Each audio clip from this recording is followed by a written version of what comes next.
Healthy भी, tasty भी और प्रोटीन से भरपूर भी। और इसके अलावा ये रेसिपी बच्चों के लंच बॉक्स के लिए तो बिल्कुल ही परफेक्ट है। और मॉर्निंग के टाइम पर बहुत जल्दी भी होती है, तो ये बहुत जल्दी बन कर रेडी भी हो जाती है। तो चलिए स्टार्ट करते हैं इस रेसिपी को। सबसे पहले ना मैंने यहाँ पर मूंग की दाल ली है, इसको रात भर सोख होने के लिए रखा था। और सोख होने के बाद इसको अच्छे से 3 से 4 बार पानी से वॉश कर लेंगे और उसके बाद मिक्सर ग्राइंडर में ट्रांसफर करके उसको ना फाइन पेस्ट बना लेंगे। यानी कि आपको इसमें बहुत ज़्यादा पानी डालने की ज़रूरत बिल्कुल भी नहीं है, और थोड़ा सा ही पानी डालिएगा। अगर ज़रूरत पड़ती है तो 1 से 2 चम्मच, और ये फाइन पेस्ट आपका बनकर रेडी हो जाएगा। दाल हमारी सोख की हुई होती है तो उसका पेस्ट बनकर रेडी हो जाता है। और उसके बाद अब मैं यहाँ पर वेजिटेबल्स को ऐड कर रही हूँ, जिसको कि मैंने ना चॉप कर लिया है। आप अपने बच्चों के अकॉर्डिंग जो भी उनको पसंद हो वो वेजिटेबल्स डाल सकते हैं। मैंने यहाँ पर कॉर्न की क्वांटिटी को ज़्यादा लिया है, बेल पेपर्स डाली है रेड एंड ग्रीन, और उसके अलावा अनियन डाली है, अदरक डाला है, जिससे कि बहुत ही अच्छा टेस्ट आता है। तो आप इन सारी चीज़ों को डालिएगा और उसके बाद मसाले डालिएगा, जैसे कि रेड चिली पाउडर, सॉल्ट और थोड़ा सा धनिया पाउडर, और उसी के साथ ही 1 से 2 चम्मच बेसन डालिएगा। अगर आपको लगता है तो मैं जनरली इसी तरह से बनाती हूँ तो मैंने इसी तरह से दिखा दिया है, आप इसको स्किप भी कर सकते हैं। उसके बाद सारी चीज़ों को मिक्स करेंगे और मिक्स करने के बाद अपना एक पैन को रेडी करेंगे। मैंने यहाँ पर इस तरह का पैन लिया है, जरूरी नहीं है कि आपको यही पैन लेना है या इसी तरह का लेना है, आप नॉर्मल पैन में भी इसको बना सकते हैं।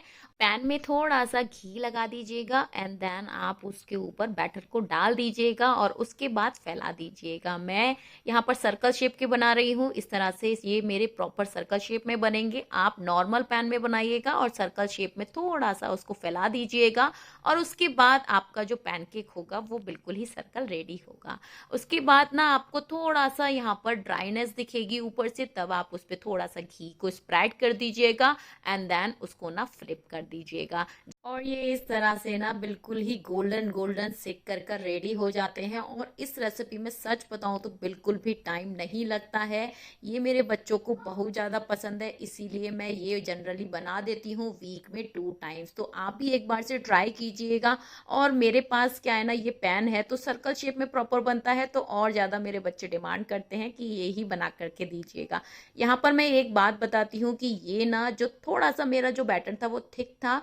आपको अगर थोड़ा सा पतला करना हो ना तो 1 से 2 चम्मच इसमें पानी डाल करके पतला करिएगा और उसके बाद बनाइएगा, तब आपके जो पैनकेक होंगे ना वो और भी ज़्यादा सॉफ्ट बनेंगे। जितना मेरा बना है उससे भी ज़्यादा आपके सॉफ्ट बनेंगे। तो आप इस तरह से ज़रूर से ट्राई कीजिएगा और मुझे कमेंट करके बताइएगा कि आपके ये पैनकेक कैसे बने। और यहाँ पर देखिएगा अभी मेरे पैनकेक भी रेडी हो चुके हैं, बिल्कुल ही गोल्डन गोल्डन, और एक ही साइज़ के बनते हैं ना तो और भी ज़्यादा ये सुंदर लगते हैं। और यहाँ पर मैं अभी तोड़ करके भी दिखा रही हूँ, तो ये अंदर तक बिल्कुल ही पक चुका है। ऐसा नहीं था कि ये अंदर भी नहीं पका है, आपको थिकनेस दिख रही होगी बट ये अंदर तक अच्छे से पक चुका था और ये फटाफट से पक भी जाता है। और ये इतने ज़्यादा यमी एंड सॉफ्ट बनते हैं ना, हमने यहाँ पर ना तो खाना सोडा डाला है ना बेकिंग पाउडर डाला है, फिर भी ये बिल्कुल ही सॉफ्ट एंड फ्लफी बनते हैं।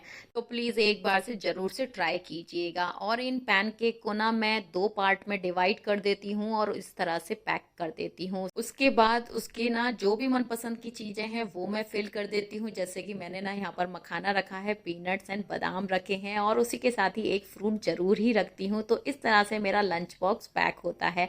आप भी जरूर से इस तरह से पैक करिएगा, हेल्दी हेल्दी फूड दीजिएगा और बच्चों को खिलाइएगा। और आप इन पैनकेक्स को ना चटनी या सॉस के साथ भी दे सकते हैं। तो फिर आप जरूर से ट्राई कीजिएगा और मुझे कमेंट करके बताइएगा कि आज की रेसिपी आपको कैसी लगी। Bye bye.